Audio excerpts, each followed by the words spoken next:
வணக்கம். வாங்க இன்றைக்கி வந்து எங்கள் வீட்டில் என்ன சாப்பாடுன்னு பார்க்கலாங்க. சுட சுட சாப்பாடுங்க. நல்லா மழை நேரத்துக்கு சாப்பாடு நல்லா சூடாக இருக்குது.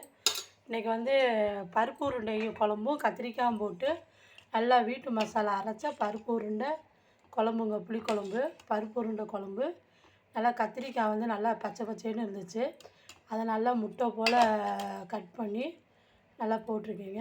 நல்லா பருப்பு உருண்டை, கத்திரிக்காய், பருப்பு உருண்டை குழம்பு.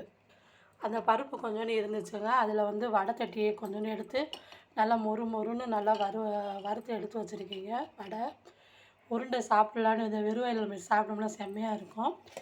அதுக்கப்புறம் வந்து முருங்கைக்கீரையும் காட்டுக்கீரையும் போட்டு தேங்காய் போட்டு நல்லா பிரட்டி வச்சுருக்கீங்க. அப்புறம் ஸ்கூலுக்கு வந்து இன்றைக்கி அதிரசம் வந்து வீட்டில் போட்ட அதிரசம் தான் எடுத்து வச்சுருக்கேன். இதுதான் இன்றைக்கி வந்து நம்ம வீட்டு சாப்பாடு. எப்படி இருக்குன்னு கமெண்ட் சொல்லுங்கள். பாய், தேங்க்யூ.